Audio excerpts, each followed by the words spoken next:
आज कार्यशाला का दूसरा दिन था और लगभग 600 लोगों ने इसमें भाग लिया और उदयपुर में जो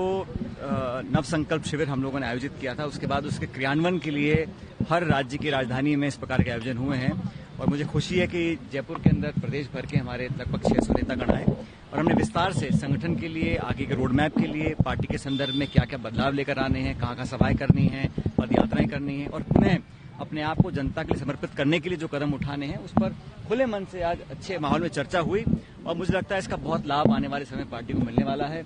हमारे संगठन के चुनाव चल रहे हैं, ब्लॉक और जिले कार्यकारिणी हम बहुत जल्दी बनाने वाले हैं और जैसा कि आप जानते हैं कि राज्यसभा का भी चुनाव है और 10 तारीख को पोलिंग होगी राजस्थान की 4 सीटों पर और उसमें 3 सीटों पर कांग्रेस ने अपने उम्मीदवार खड़े किए हैं। संख्या बल और विधानसभा का जो गणित है वो हमारे पक्ष में है। सभी कांग्रेस के विधायक अपनी वोट दिखाकर डालते हैं, नियम राज्यसभा का है और जो हमारे साथी जो निर्दलीय विधायक हैं या जो क्षेत्रीय दल के हैं वो 2018 से ही हमारे साथ हैं और लगातार सरकार का समर्थन किया है। तो मुझे लगता है कि 3.5 साल से जिन लोगों ने हमारा साथ दिया है उतना वोट उनको मिलेगा ही, लेकिन हो सकता है जितना आप लोग आंकड़ा लगाते हैं उससे ज्यादा बहुमत हमारे उम्मीदवारों को मिले। नहीं तो हम तो कह रहे हैं कि भाई केंद्र सरकार हमारे नेताओं को टारगेट कर रही है और सारे नेता चाहे वो चिदम्बरम जी हों, डीके शिव कुमार हों, राहुल गांधी जी हों, मतलब हर व्यक्ति को नोटिस दिया जा रहा है। इनकम टैक्स, ईडी, सीबीआई छापेमारी, एक तरह दबाव का जो माहौल बना रहे हैं वो सबको दिख रहा है और हम जब विपक्ष में थे राजस्थान के अंदर तो हमने लगातार कहा था कि जो घोटाले हुए हैं उसमें कार्रवाई करनी चाहिए। मुझे लगता है कि उसको और बल देने की जरूरत है। जो न्यायपूर्ण कार्रवाई, जो कानून के दायरे में न्यायपूर्वक कार्रवाई होनी चाहिए उसको और गति देने की जरूरत है।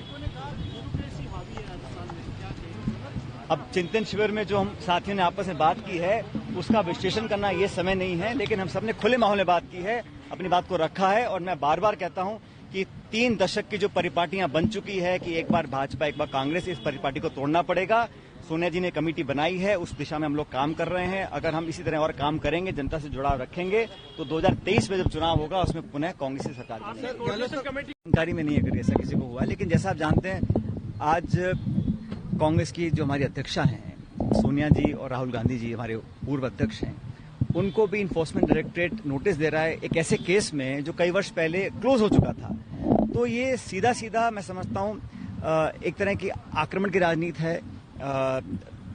नेताओं की आवाज को दबाने की राजनीति है और सेंट्रल एजेंसीज का दुरुपयोग अब आम बात हो गई। अब जनता भी जानती है अगर किसी पॉलिटिकल विरोधी को नोटिस मिलता है या छापा डाला जाता है या तंग किया जाता है तो लोग उसको समझ रहे हैं कि ये सिर्फ और सिर्फ राजनीतिक रूप से लोगों को कमजोर करने के लिए किया जा रहा है। लेकिन जैसा कल दिल्ली में बयान दिया गया, पूरी पार्टी हमारे कांग्रेस अध्यक्ष के साथ है और इस प्रकार के नोटिस देने से या डराने से या भयभीत करने की जो कोशिश कर रहा है केंद्र सरकार के एजेंसीज, उसका कोई लाभ मिलने वाला नहीं है। हम डट के इसका मुकाबला करेंगे और जैसे जैसे चुनाव आते हैं राज्यों में या राज्यसभा के चुनाव आते हैं, हमने देखा है कि पॉलिटिकल विरोधियों को जो केंद्र सरकार का विरोध करते हैं उन लोगों पर लगातार इस प्रकार के जांच एजेंसीज अपना शिकंजा कसने की कोशिश करते हैं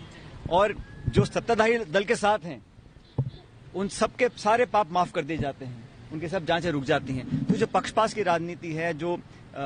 दबाव निर्मित करने की राजनीति है, इसका बहुत ज्यादा लाभ भाजपा को नहीं होने वाला है।